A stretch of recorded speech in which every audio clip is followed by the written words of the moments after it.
بسم اللہ الرحمن الرحیم۔ بچوں، آج کیا موضوع ہے؟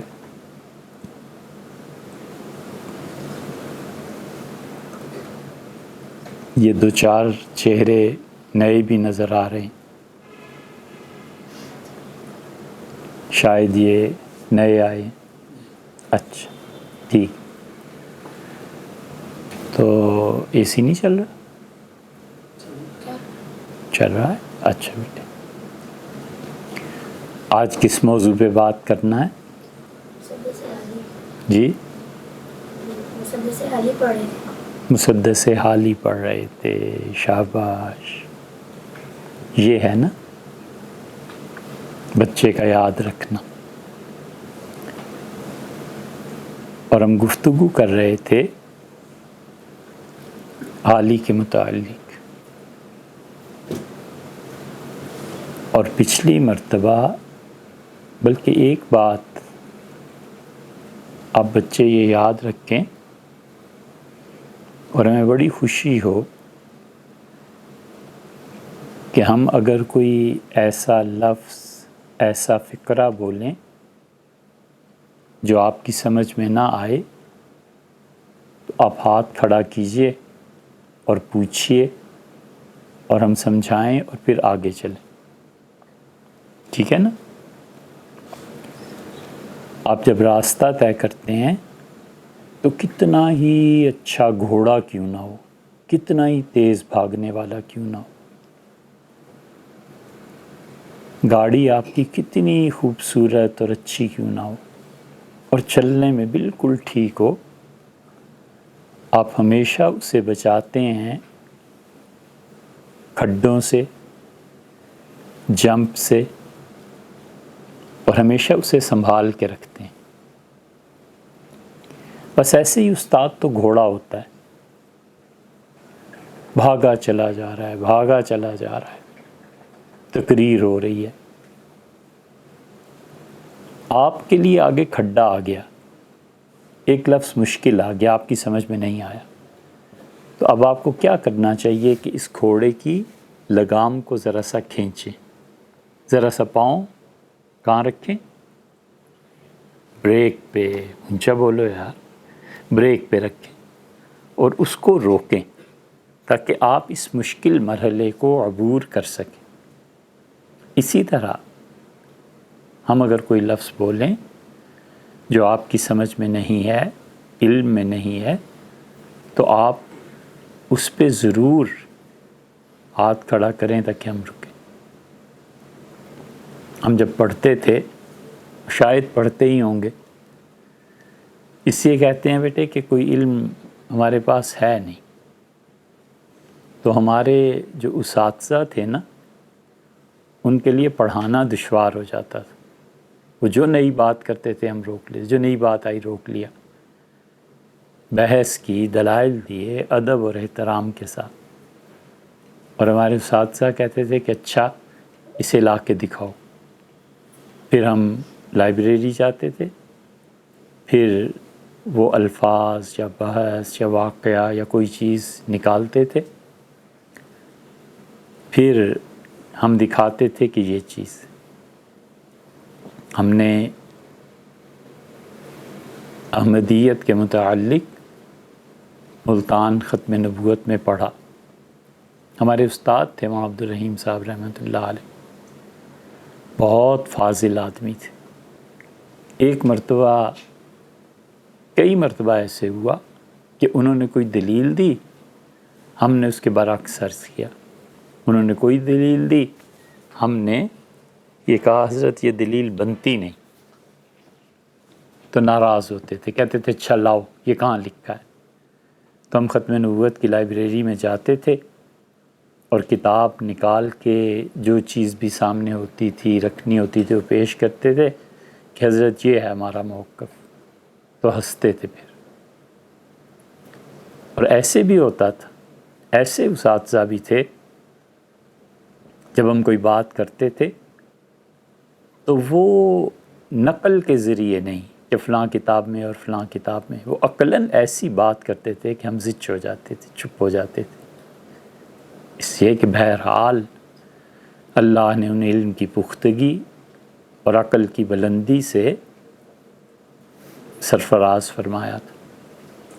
تو اس لیے بیٹے آپ کی سمجھ میں کوئی بات ہماری نہ آئے تو آپ بھی ہمیں روکیں، آپ ہمارے موقف سے اختلاف بھی کریں۔ بڑے اچھے بچے ہوتے ہیں جو ادب اور احترام کے ساتھ اختلاف کرتے ہیں۔ حال ہی کی مسدس کے بارے میں گفتگو چل رہی تھی اور اس سارے قضیے کی نیو ہم رکھ رہے تھے، اور اس سلسلے میں آپ سے بات کی تھی۔ جی آپ کہیے، نیو کا کیا مطلب ہے؟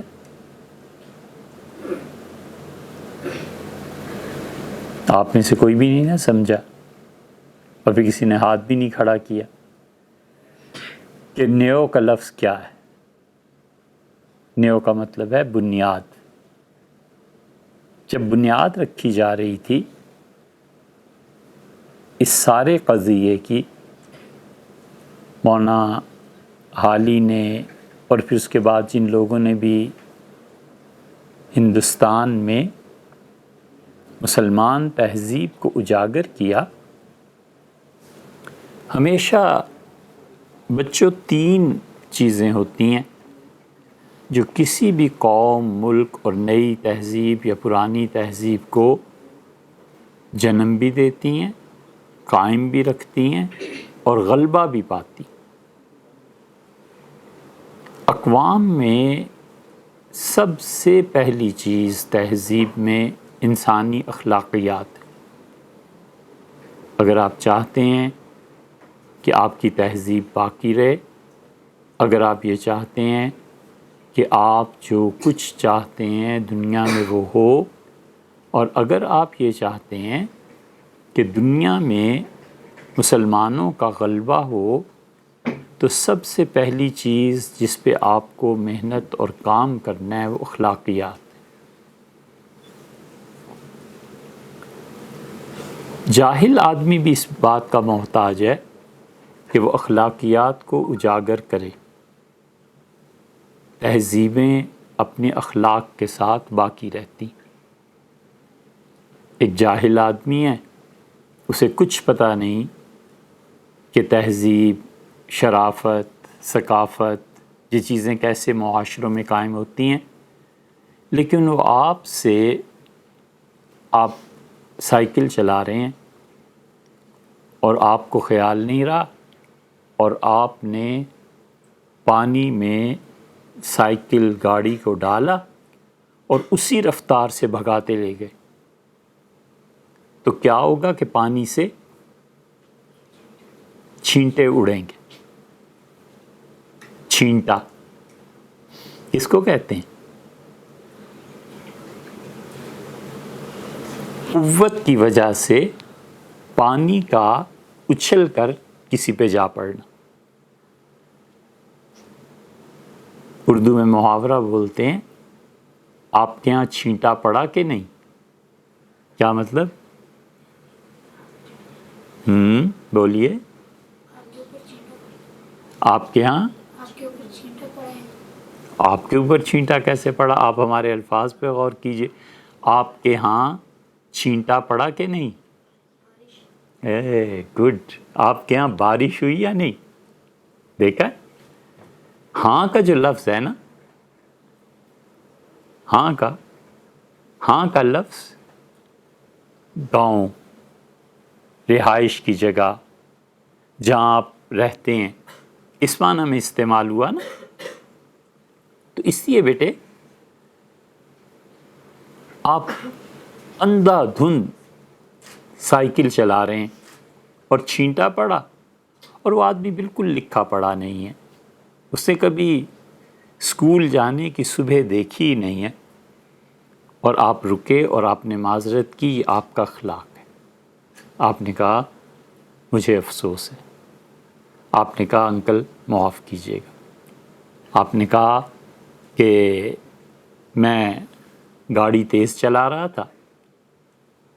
آپ گاڑی کو کیا کہتے ہیں؟ کار، اور اردو میں کیا کہتے ہیں؟ گاڑی۔ ہم بھی سارے لوگ عام طور پہ کار ہی کا لفظ استعمال کرتے ہیں، لیکن اگر آپ اردو بولیں اور اپنی اردو بہتر کریں تو کار کے بجائے گاڑی کہیے، کیونکہ اردو میں یہ لفظ گاڑی استعمال ہوتا ہے اور یہ کار کا ترجمہ۔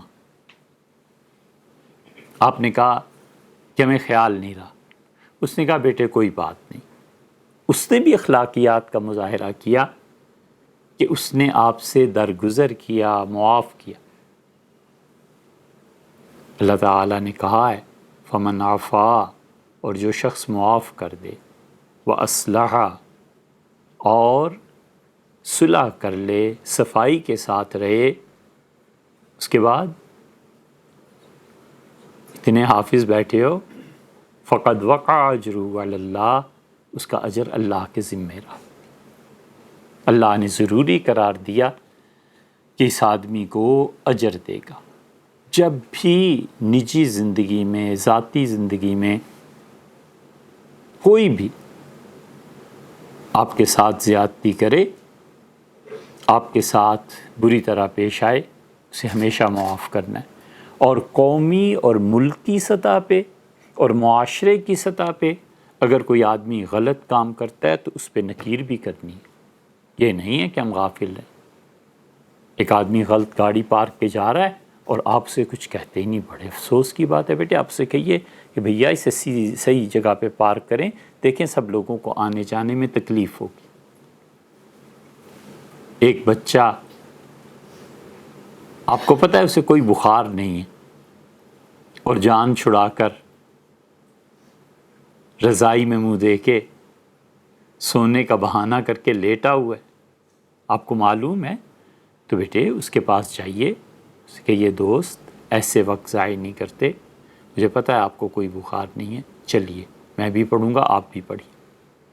تو اس لیے بیٹے انسانی تہذیب جو قائم ہوتی ہے نا، وہ اخلاقیات سے ہوتی ہے، اور اخلاقیات کے بعد دوسرے درجے میں وہ تہذیب اپنے پاؤں پوری طرح جماتی ہے اپنی جگہ پہ، اپنے ملک میں، اور وہ ہے علم۔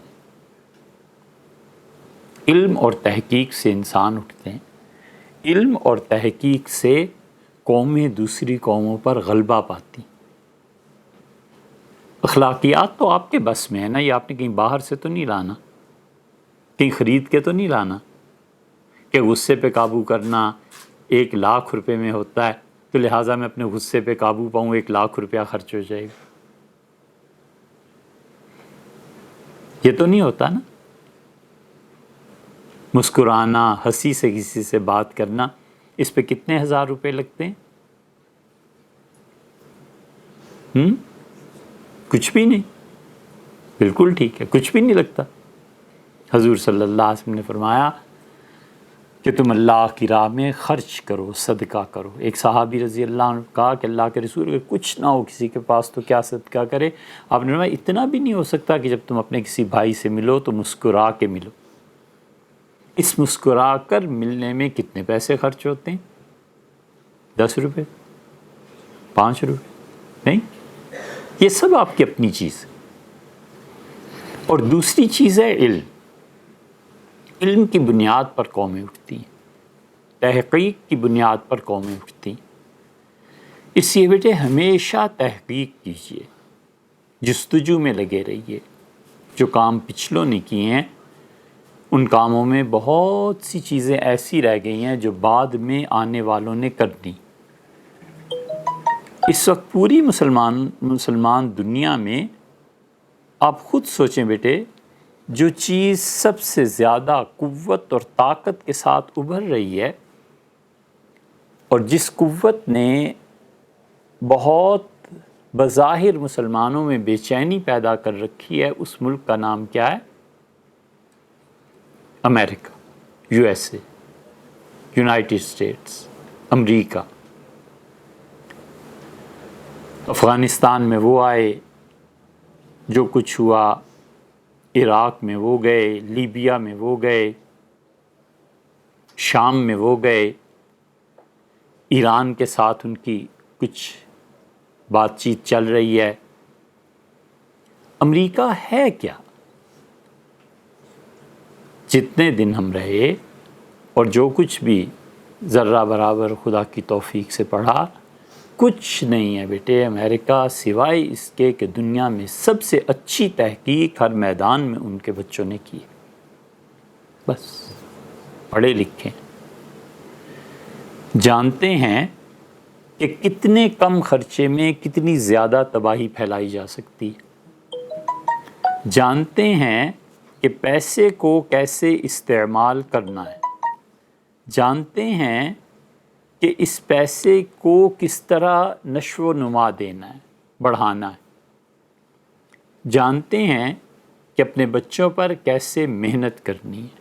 ایسے ایسے دماغ ہیں بیٹے جو 200 سال کے بعد کہتے ہیں کہ دنیا کا اس وقت نقشہ یہ ہوگا، امریکہ نے یہ کرنا ہے، یہ کرنا ہے۔ یہ سب چیزیں تحقیق اور علم پر مبنی ہیں۔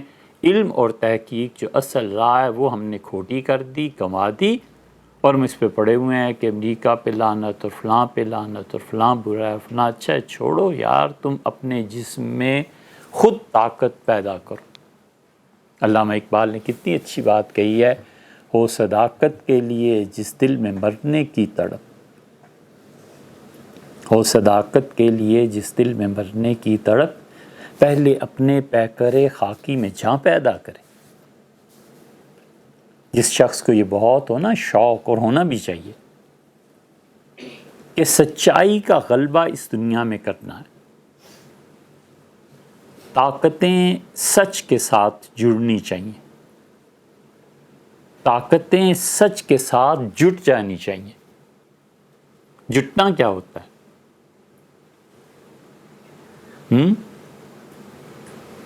جٹنے کا ترجمہ کرو۔ جٹ جانا، گتھ جانا۔ گتھی کیا ہوتی ہے؟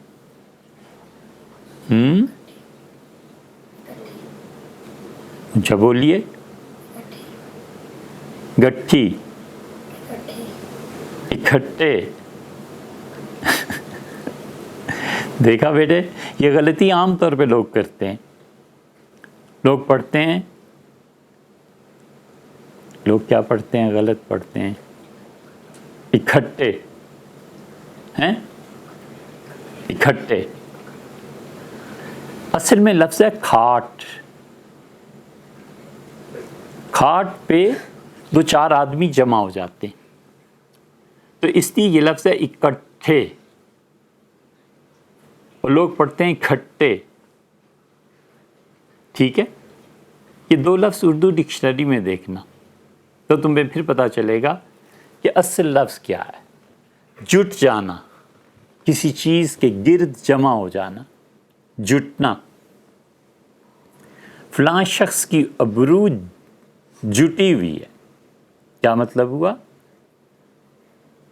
یا کسی بچے کی ابرو جٹی ہوئی ہے۔ ابرو کیا ہوتا ہے؟ دیکھو بھائی، تم پوچھتے ہی نہیں، پھر ہم کیا کریں؟ جٹی کس کو کہتے ہیں؟ چلو یہ بتاؤ، جٹی کس کو کہتے ہیں؟ اچھا بھائی، جٹی کا ترجمہ اگر ہم کریں تھئی، تو تھئی کس کو کہتے ہیں؟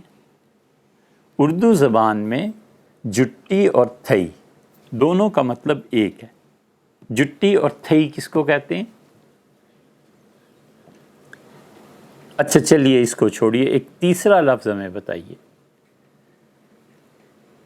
کئی مرتبہ آپ روٹی لینے تنور پہ جائیں تو تنور میں جو روٹیاں لگا رہا ہوتا ہے اس کے ایک سائیڈ پہ، ایک طرف، اس نے 5، 10، 15، 20 روٹیاں پلاسٹک کے لفافے میں بند کر کے گرا لگا کے رکھی ہوئی ہوتی ہیں۔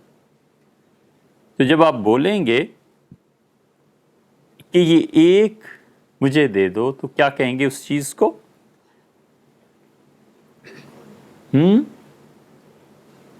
کیا بولیں گے؟ کچھ تو کہیں گے نا، بولیے جی۔ منڈل منڈل تو یاروں کی جٹی کو کہتے ہیں، منڈل تو کہتے ہیں منڈلی، یاروں کی منڈلی۔ جب آپ 5-7 دوست بیٹھ کے گپیں لگا رہے ہوتے ہیں، ہنس رہے ہوتے ہیں، تو اسے کہتے ہیں یاروں کی منڈلی لگی ہے۔ اچھا، آپ کیا کہیں گے کہ یہ پیکٹ مجھے دے دو؟ اس پیکٹ کا لفظ جو ہے نا عام طور پہ لوگ بولتے ہیں، اس کو اردو میں کیا کہیں گے؟ اردو میں کہتے ہیں یہ تھئی مجھے دے دیں،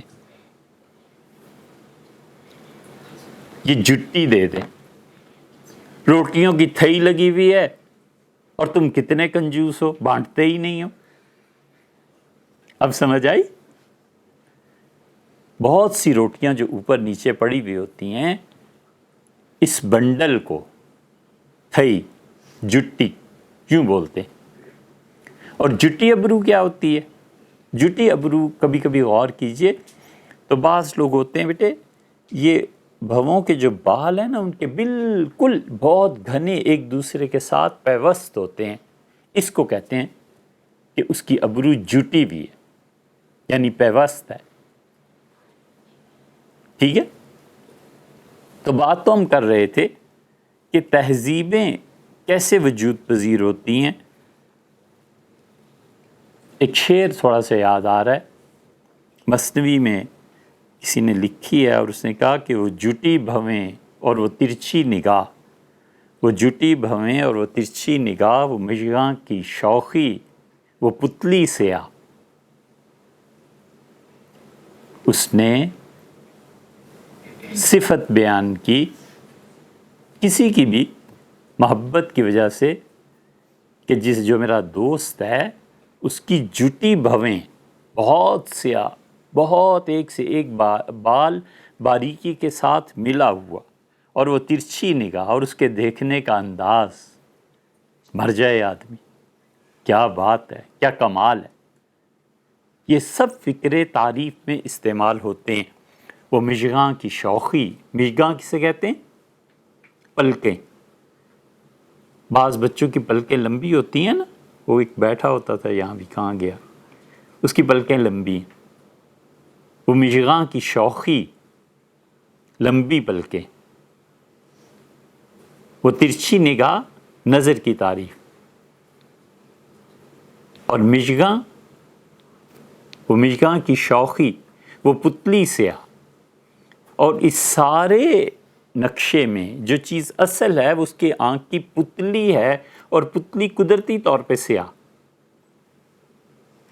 بعض چیزیں بیٹے نیچرل ہوتی ہیں، ایک محبت ہے نیچرلی کسی سے ہو جاتی ہے، ایک آدمی آپ کو اچھا لگنے لگتا ہے، بس یہ اللہ کی طرف سے۔ وہ ایک ہے اوپر سے لا کے ڈالنا، اب کوئی نہیں اچھا لگتا خام خواہ اس کی محبتوں کو پیدا کرنا، ایک نہیں اچھا لگتا اور خام خواہ اس کے سامنے اس کی تعریف کرنا، بری بات۔ فطری چیزیں ہوتی ہیں۔ تو جٹی ہوئی چیز، جٹی، جٹ بھی ہوتا ہے۔ جٹ کیا ہے؟ قوم، خوب پنجابیوں کی بہت بڑی نسل ہے جٹ، اور یہ جٹ اتنے قدیم زمانے سے آتے ہیں کہ جٹوں کی تاریخ سکندر اعظم کے آنے سے بھی پہلے کی ہے، ہزاروں سال پرانی قوم۔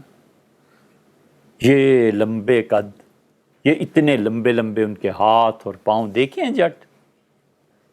ہاں، ہمارے ہاں گجرات میں ادھر کے علاقے میں کئی جٹ ابھی بھی ہیں، بڈھے ہو جاتے ہیں، کتنے لمبے پاؤں ہوتے ہیں، کتنے لمبے ہاتھ ہوتے ہیں۔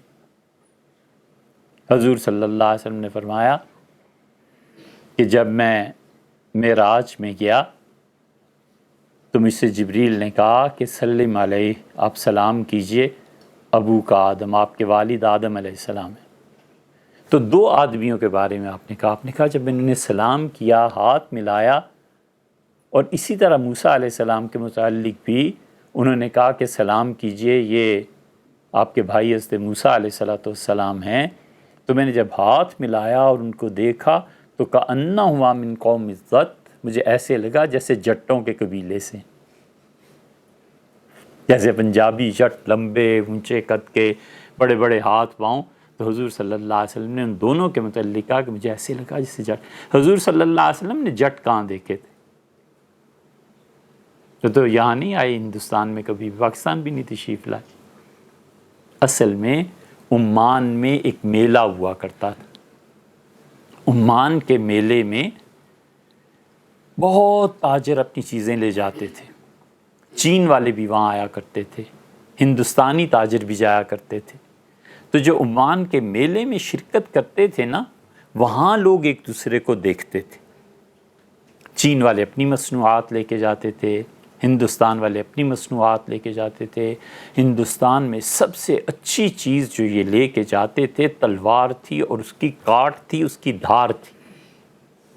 اسی لیے حسان ابن ثابت رضی اللہ عنہ نے ایک جگہ تلوار کا چمکیلا پن، تلوار کی تیزی، تلوار کی خوبصورتی، تلوار کی صفائی اور اس کی سفیدی دیکھ کر یہ کہا رسول اللہ صلی اللہ علیہ وسلم کی تعریف میں کہ ان کا چہرہ مبارک ہندوستانی تلوار کی طرح تھا، نہایت خوبصورت، نہایت سفید۔ تو رسول اللہ صلی اللہ علیہ وسلم نے اپنے بچپن میں کہیں گئے ہوں گے تجارت پہ، تو تجارت تو خیر جاتے ہی تھے، وہاں کہیں دیکھا تھا ہندوستانی جٹوں کو، اسی لیے چین کی چیزیں وہاں جاتی تھی عربوں میں، اور ہندوستان سے بنی ہوئی چیزیں بھی جاتی تھی۔ تو تہذیب کی بات ہم آپ سے کر رہے تھے کہ تہذیب پھیلتی ہے تحقیق کی بنیاد پہ۔ اگر آپ اپنی زندگی میں تحقیق کے میدان میں کام کریں، اور تحقیق کے لیے یہ بیٹے ضروری نہیں ہے کہ آپ کی کوئی لیبارٹری ہو اور اس میں تحقیق کریں، آپ ایک لفظ پہ بھی تحقیق کرتے ہیں نا، تو اس کا مطلب ہے کہ آپ میں تحقیق کی قدر سلامت ہے، اور آپ تحقیق کر کے ایک نئی چیز دنیا کو فراہم کر رہے ہیں۔ جو قوم اخلاقیات اور دوسری چیز علم، تحقیق، یہ دو پاؤں اس کو مل جاتے ہیں نا، وہ کھڑی ہو جاتی ہے۔ اور تحقیق کے ہاں پھر اس کی اولاد ہو جاتی ہے۔ اور تحقیق کی اولاد کیا ہوتی ہے؟ انسانوں کی اولاد کو کیا کہتے ہیں؟ انسان کی اولاد کو کیا کہتے ہیں؟ کہیے، بچہ۔ سمجھانے کو ہے نا، بچہ ہوتا ہے نا۔ انسان کی اولاد جب ہوتی ہے تو کہتے ہیں بچے کی پیدائش ہوئی، ان کے گھر بچے کا اضافہ ہوا۔ اسی طرح بیٹے تحقیق جس چیز کو پیدا کرتی ہے، تحقیق جس چیز کو فراہم کرتی ہے دنیا کو، وہ غلبہ، طاقت۔ تحقیق کے نتیجے میں ہمیشہ طاقت ابھرتی ہے۔ آپ نے ایک لفظ پہ تحقیق کی، آپ نے علم کی طاقت کو استعمال کر کے دوسرے کو چپ کرا دیا، کیونکہ آپ اس سے زیادہ تحقیق کر چکے تھے۔ ایک آدمی نے پانی پہ تحقیق شروع کی کہ پانی کیسا پینا چاہیے، اس نے کہا یہ پانی اچھے ہیں۔ ایک اس سے بھی بڑا آدمی آ گیا، اس نے تحقیق کر کے کہا کہ پانی میں پنکی ملا دینی چاہیے تاکہ جراثیم مر جائیں۔ پنکی ختم کرنے والی چیز ہوتی ہے جراثیم کو، تو اس کی تحقیق اس پہ غالب آ گئی۔ بیٹے ہمیشہ تحقیق کا نتیجہ غلبہ نکلتا ہے، تحقیق کا نتیجہ اپنی تہذیب کا غالب ہونا اور دوسروں کو مغلوب ہونا۔ یہ ہم کرتے نہیں، اور ہم دن رات امریکہ پہ لعنت، برطانیہ پہ لعنت، اور فلاں پہ اور فلاں پہ، اور اس کا پرچم جلاؤ اور یہ کرو اور وہ کرو۔ ایک لفظ کی تحقیق نہیں ہے۔ حرام ہے اس شخص پہ جو صبح شام لعنتیں بھیجتا ہے۔ تو کر کیا رہے ہو؟ اس لیے تہذیبوں کا غلبہ تحقیق کے ذریعے ہوتا ہے۔ اخلاقیات، آپ کو کچھ پیسے تو نہیں خرچ کرنے نا اچھی طرح بولنے پہ۔ علم ایک گہوارہ ہے جہاں آپ آ کے حاصل کرتے ہیں، یہاں یہ چیز موجود ہے، آپ پڑھیے، آپ اپنا علم حاصل کیجئے، آپ قرات اچھی پڑھتے ہیں، آپ حفظ اچھا کرتے ہیں، آپ کچھ بھی کرتے ہیں، وہ سارے کا سارا علم پر مبنی ہے۔ اخلاقیات میں آپ کے پاس بزرگ موجود ہیں، تعلیم میں آپ کے پاس بزرگ موجود ہیں۔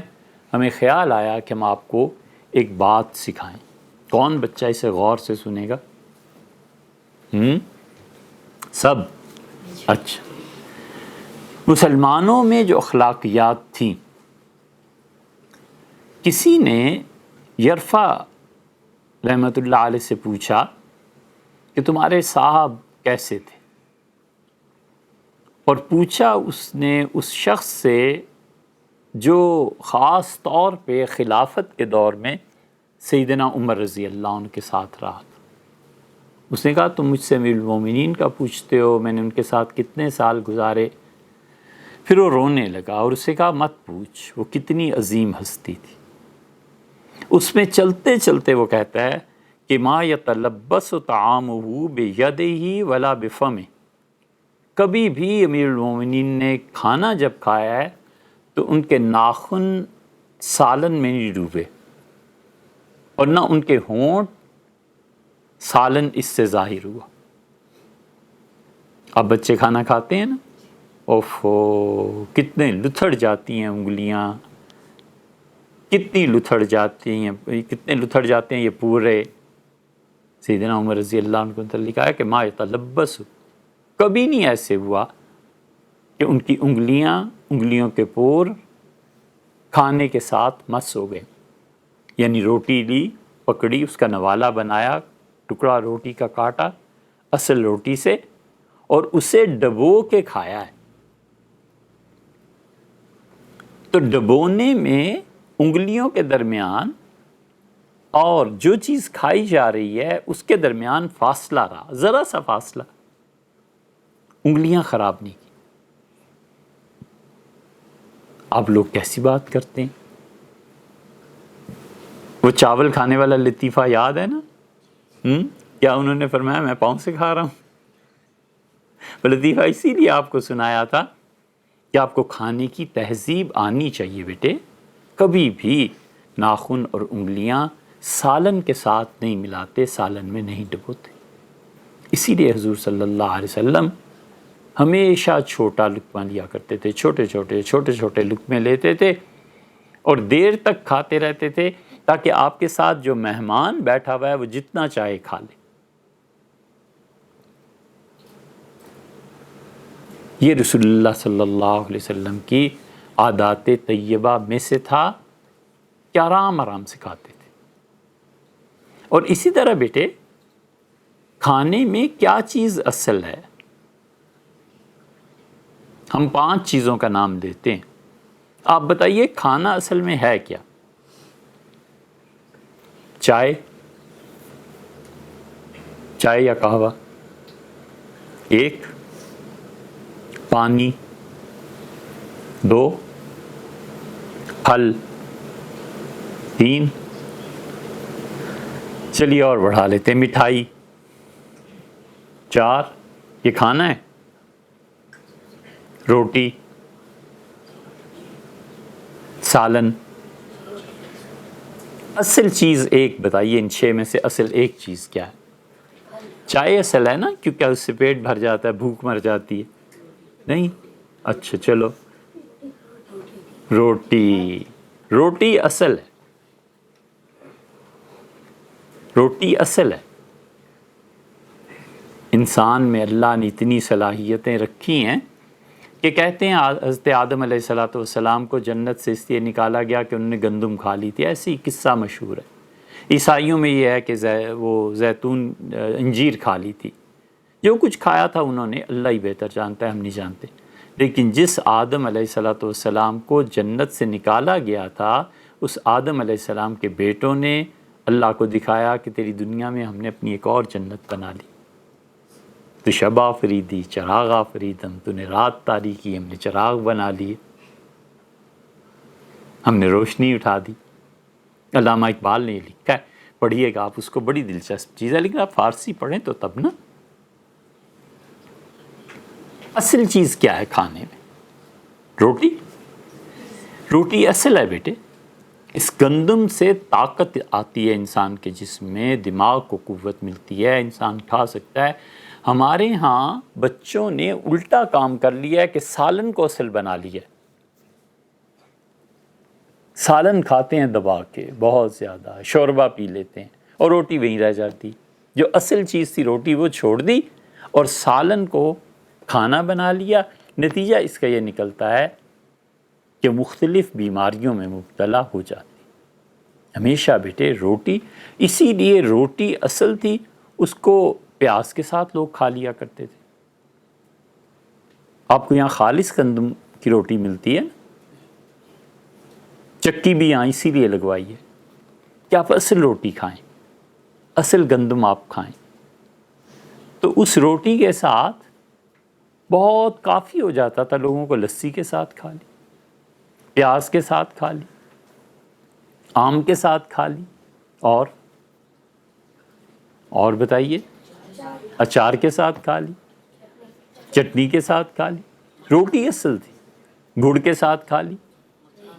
جی مکھن، تعیشات کی طرف چل پڑے ہو. بہت اچھے، بہت اچھے. جی بیٹے، ہاں دیسی گھی. چپڑی کسے اچھی نہیں لگتی؟ چپڑی اور دو جی دہی کے ساتھ بھی کھا لیتے ہیں. بالکل ٹھیک ہے، بالکل ٹھیک ہے بیٹے. ہمارے ایک بزرگ تھے، وہ حج کے لیے گئے، اور حج میں بیٹے 12 ذی الحج کی یا 13 ذی الحج کی جو رات کا کھانا ہے نا، سعودی بادشاہ جتنے لوگوں کو اپنا مہمان بناتے ہیں نا، 12 یا 13 ذی الحج کی آخری رمی 12 کو ہو جاتی ہے، 13 کو بھی بعض لوگ رمی کرتے ہیں، پتھر مارتے ہیں شیطان کو. اس کے بعد بادشاہ کی طرف سے دعوت ہوتی ہے. تو جتنے وفد گئے ہوئے ہوتے ہیں پورے عالم اسلام سے، وہ سب 1000 2000 3000 آدمی جتنے بھی سب سے وہ ملتے ہیں. بادشاہ نے ان کی دعوت کی. مینا، وہاں پر رات گزارنی ہوتی ہے. وہاں پہ مینا میں رات کو رہنا سنت موقدہ ہے. اب ہمارے زمانے میں بہت دشوار ہو گیا ہے بیٹے یہ، لیکن بہرحال شاہ فیصل نے دعوت کی تھی. تو پاکستانی وفد تھا، یا یہ کہ وہ گئے ہوئے تھے تو ان کی شناسائی تھی، تو ان کو انہوں نے بلایا. وہ ہمارے شیخ مولانا ابوالحسن علی ندوی رحمۃ اللہ علیہ کے بھی شیخ تھے، مولانا احمد علی صاحب لاہوری رحمۃ اللہ علیہ. مینا میں انہوں نے بھی رات گزاری جیسے حاجی گزارتے ہیں. مینا میں رمی بھی کی، سارے افعال سنت کے مطابق ادا کیے.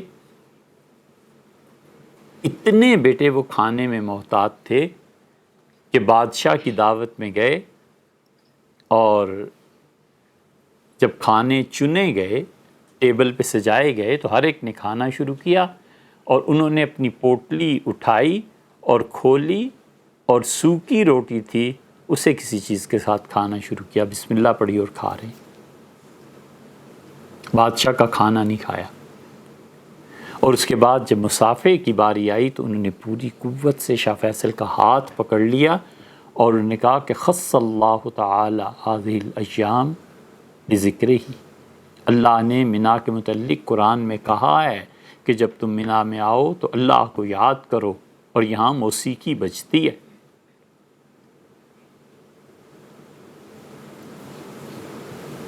بڑی جرت کی انہوں نے، بڑی جرت کا کام تھا کہ بادشاہ کے منہ پہ سچی بات کی. اس نے کہا اللہ آپ کو جزائے خیر دے، آئندہ نہیں ہوگا. اور اس کے بعد اس کے دور میں مینا میں کوئی سوال ہی پیدا نہیں ہوتا تھا کہ کوئی موسیقی بجائے. اس لیے بیٹے جو لوگ سادہ زندگی بسر کرتے ہیں نا، اپنی ضروریات کو محدود رکھتے ہیں، ان کو کون فتح کر سکتا ہے، ان کو کون ہرا سکتا ہے، ان کے دل کون جیت سکتا ہے. اس لیے ایک اصول کی بات آپ کو بتاؤں، پھر بات ختم کر لیتے ہیں، ٹھیک ہے؟ کافی دیر ہو گئی. ہمیشہ بیٹے زندگی میں سادگی اختیار کرو، رہنے میں، کپڑے میں، کھانے میں، اور سوچ میں انتہائی بلندی. سوچ بہت بلند ہونی چاہیے، حفظ کرنا ہے، قرات پڑھنی ہے، میڈیکل میں جانا ہے، یہ کرنا ہے، یہ کرنا ہے، عزم ہے زندگی کا۔ زندگی بیٹے اس لیے نہیں ہوتی کہ یہ گھوڑا آپ کو اپنی پیٹھ سے گرا کے نیچے اوپر بیٹھ جائے، پھر تو آپ کیا ہو جائیں گے جی؟ زخمی نہیں بیٹے، مر جائیں گے۔ زخمی کہاں، مار دے گا گھوڑا۔ یہ زندگی کا گھوڑا ہمیشہ اپنی رانوں کے نیچے رکھتے ہیں، زندگی کے اوپر سوار ہوتے ہیں۔ اسے کہتے ہیں جیسے میں چاہوں گا تم ویسے گزرو گی، یہ نہیں ہو سکتا کہ جیسے تم چاہو ویسے مجھے استعمال کرو، بالکل میں جیسے چاہوں گا تمہیں استعمال کرو۔ ٹھیک ہے بیٹے؟ اس لیے زندگی میں بالکل سمپل لیونگ، کم سے کم جو ایک شلوار قمیص پہ خرچ آتا ہے ایسے کپڑے پہن لیے، نہ کسی سے قرض لینا ہے، نہ کسی سے مانگنا ہے، بس جھٹے ہوئے ہیں۔ آگے نا جھٹنے کا لفظ، جھٹے ہوئے ہیں پڑھائی میں، جھٹے ہوئے ہیں اپنے کام میں، ہائی تھنکنگ اور سوچ بہت بلند۔ جن بچوں میں معاملہ الٹا ہو جاتا ہے، آرائش اور زیبائش اور بال کیسے ہیں اور کپڑے کیسے ہیں اور سوٹیبل ہیں، سوٹیبل تو نہیں، جچتے ہیں یا نہیں، خوبصورت لگتا ہوں یا نہیں، بال کیسے تراشنے چاہیے، یہ جو اس قسم کی حرکتوں میں پڑ جاتے ہیں نا بیٹے، ان کی سوچ پست ہو جاتی ہے۔ سوچ پست کیسے ہوتی ہے؟ پھر جو بھی اپنے سے اچھے کپڑے پہنے ہوئے نظر آتے ہیں نا، دب جاتے ہیں کہ یار اس نے مجھ سے اچھے کپڑے پہنے ہوئے۔ جب سمپل رہے گا نا تو پرواہ ہی نہیں کرے گا اس نے کپڑے کیا کون سے پہنے اور کون سے نہیں پہنے، وہ کہے گا آؤ بیٹھو ہم کتاب کی بات کریں، آؤ بیٹھو اور ہم نظریات کی بات کریں، بیٹھو بات کریں دنیا میں تہذیبیں کیسے بنتی ہیں، بات کریں انقلاب کیسے آ گیا تھا فرانس کا، انقلاب کیسے آ گیا تھا لینن کا۔ جب آپ بڑے ہوں گے اور آپ 1912، 1913، 1918 اور 17 کو جب آپ پڑھیں گے ان کی تاریخ، تو دنیا بھر میں جتنے بڑے بڑے دماغ تھے وہ سب اس بحث میں پڑے ہوئے تھے کہ جو کمیونزم آ رہا ہے اس کا ہم نے مقابلہ کیا کرنا ہے، اور کمیونزم دنیا میں غالب اگر آ گیا تو پھر اس کا توڑ کیا ہے۔ علامہ اقبال جیسے بڑے دماغ، قوموں میں بیٹے اس وقت ترقی ہوتی ہے جب بڑے دماغ کھپ جاتے ہیں۔ جن قوموں میں بڑے دماغ پیدا نہیں ہوتے اور پیدا ہوتے ہیں اور بہت لیے دیے رہتے ہیں، اپنی قوم کے لیے کام نہیں کرتے، وہ قومیں کچھ نہیں۔ قوم اس وقت طاقتور بنتی ہے جب بڑا دماغ اپنے آپ کو بالکل تحلیل کر کے اپنے بچوں میں گم کر دے۔ یہ بات آپ کی سمجھ سے ذرا بالا ہے، ہم جانتے ہیں، لیکن ممکن ہے تم کبھی سنو تو تمہیں سمجھ میں آ جائے۔ علامہ اقبال نے کہا ابلیس کی مجلس شورا، شیطان نے بلا لیا اپنے چھوٹے چھوٹے بچوں کو، تو نہیں یار، بچے تو انسان کے ہوتے ہیں، شیطان کے بچے کو کیا کہتے ہیں؟ کہیے شیطان کے چیلے، بہت اچھے یہ ہم نے بتایا تھا، شیطان کے چیلے بھی کہتے ہیں اور شتونگڑے بھی کہتے ہیں۔ اب ہنسی آئی، شتونگڑا، یہ اب تو بولتے نہیں لفظ، لیکن ہمارے بچپن میں کہتے یہ بہت شتونگڑا ہے، مطلب یہ کہ شیطان کا بچہ ہے، شیطان اس کو سکھاتا ہے، شیطان اس کے دماغ میں شرارتیں ڈالتا ہے۔ یہ شتونگڑے مجھے پتا چلا ہے کچھ ایسے جو مزار پہ جا کر رنگ ڈال آئے، یہ شتونگڑے، ان سے کسی دن نبٹ لیں گے۔ خیر، تو وہ شیطان کے سارے بچے اکٹھے ہو گئے، تو علامہ اقبال نے لکھا ہے کہ ان کی مجلس شورا ہوئی، اس میں وہ کہتے ہیں کہ شیطان کو چیلنج کیا ایک شتونگڑے نے، اور اس نے کہا کہ وہ یہودی فتنہ گر، وہ روح مصدق کا بروز، وہ یہودی دنیا میں فتنے پھیلانے والا، وہ مصدق، اس کی روح آ گئی دنیا میں دوبارہ واپس۔ نیست پیغمبر ولیکن در بغل دارت کتاب، پیغمبر نہیں ہے لیکن کتاب اس کی بغل میں ہے۔ اس کتاب نے بیٹے دنیا کی تباہی مچا دی۔ روس کا انقلاب آیا، چائنا کا انقلاب آیا، رشیا اور چائنا دونوں جا کر کارل مارکس کے نظریات سے مل گئے۔ ایک ہندوستان رہ گیا تھا۔ برطانیہ کو بڑی فکر تھی کہ اگر ہندوستان بھی سوشلزم میں کا شکار ہو گیا تو پوری ایشیا پر سرمایہ دارانہ نظام مسلط نہیں ہو سکے گا، اور غربت اور امارت کی کشمکش سے لوگ نکل جائیں گے تو باقی پوری دنیا کا کیا بنے گا۔ انہوں نے کہا اس ملک کو تقسیم کر دو، اور تقسیم کے بعد ایک مسلمان ایک ہندو غلبے کے نتیجے میں یہاں پر کسی طرح بھی کمیونزم نہ آ سکے۔ لیکن ہندوستان کے متعلق پورا خطرہ تھا یہ جا گرے، اسی لیے نہرو جو تھا نا، یہ بنیادی طور پہ کمیونسٹ تھا، حلال حرام کی کوئی تمیز نہیں کرتا تھا۔ ولیعوذ باللہ ان کے نزدیک گائے کا گوشت ایسا ہی حرام ہے جس سے ہمارے نزدیک سور کا گوشت، لیکن نہرو کھا جاتا تھا اور ایسا کوئی پرواہ نہیں۔ لمبے قصے، لیکن بیٹے ہمیشہ جو لوگ سادہ زندگی اختیار کرتے ہیں نا، ان کی کوئی قیمت نہیں ہوتی، کوئی نہیں انہیں خرید سکتا، کوئی انہیں فتح نہیں کر سکتا۔ اتنے واقعات ہیں، اتنی چیزیں ہیں، کیا آپ کو سنائیں۔ اوہو ختم کرنا تھا اس کو، چلو جلدی سے ایک چھوٹی سی کہانی سن لو۔ سلطنت عثمانیہ کا جب آخری دور آیا نا، تو عثمانیوں نے خلافت کو کسی طرح بچانا تھا۔ ان میں ایک آدمی تھا جنرل اسماعیل، اور جنرل اسماعیل میں یہ بری بات تھی کہ وہ جدھر جاتا تھا قتل عام کروا دیتا تھا۔ یہاں قبضہ ہو گیا ہے، مار دو ان کو، یہ لوگ خلافت کے خلاف اٹھ رہے ہیں، مار دو۔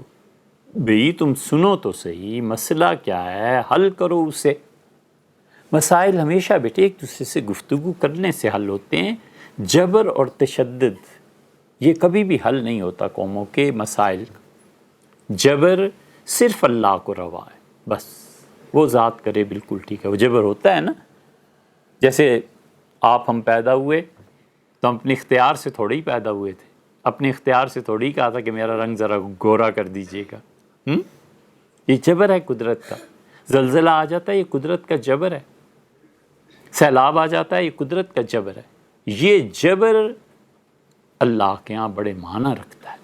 اس کے مقابلے میں آدمی صبر پہ آ جاتا ہے۔ جب صبر پہ آتا ہے تو اللہ کہتا ہے کہ یوفی الصابرون، ہم صبر کرنے والوں کو اتنا کچھ دیتے ہیں کہ کوئی حساب و کتاب نہیں۔ انسانوں کا جبر کوئی نہیں قبول کرتا۔ تو جنرل اسماعیل جہاں جاتا تھا مروا دیتا، جہاں جاتا تھا۔ دمشق میں آیا، دمشق والوں کو بھی خلافت سے بڑی شکایات تھی۔ ایک بزرگ کا اس سے نام سنا کہ بہت اللہ والے ہیں، اور اگر وہ کسی طرح تمہارے قابو میں آ جائیں تو پورا دمشق تمہاری بات مانے گا، کیونکہ وہ ایک بات جو کہہ دیں تو پورا دمشق ان کی بات پہ ہاں کر دیتا ہے۔ خیر ظہر کی نماز اس نے پڑھی جامع مسجد میں، تو جو بزرگ تھے وہ تشریف فرما تھے، بوڑھے ہو گئے تھے، تکیہ لگا کے ایک ستون کے ساتھ بیٹھ گئے اور انہیں پاؤں پھیلا لیے۔ یہ وہ بچہ سمجھ سکتا ہے جو بہت غور سے اور ذہانت سے اس کہانی کو سنے۔ کہانی کا مطلب حقیقی واقعہ۔ جنرل اسماعیل نے آ کے ان سے گفتگو کی، بات چیت ہوئی، انہیں بتایا خلافت سے میں یہ شکایت ہے، یہ شکایت ہے۔ گفتگو کے بعد جنرل اسماعیل چلے گئے، اور جنرل اسماعیل نے جا کر ایک توڑا بھجوایا جو سونے اور چاندی سے بھرا ہوا تھا۔ اور اس نے کہا حضرت کو میری طرف سے یہ گفٹ، تحفہ، ہدیہ پیش کرنا، اور کہنا کہ حضرت میں بہت خوش ہوا آپ سے بات کر کے، آپ بہت اچھے آدمی ہیں، لیکن مجھے ذرا سی یہ بات ہوئی کہ آخر میں جرنیل ہوں، بڑا آدمی ہوں، آپ پاؤں پھیلا کے بیٹھے رہے، اپنے پاؤں سمیٹے نہیں۔ پتہ ہے حضرت نے کیا جواب دیا؟ حضرت ہنسے اس بات کو سن کے۔ اسے کہا فوجی سے کہ یہ توڑا واپس لے جاؤ، جنرل صاحب کو یہ دے دینا، اور انہیں کہنا کہ جو آدمی ہاتھ نہیں نہ پھیلاتا اس کا حق ہے کہ پاؤں پھیلا کے بیٹھے۔ سمجھے آپ؟ نہیں سمجھے تو ضرور سمجھنا۔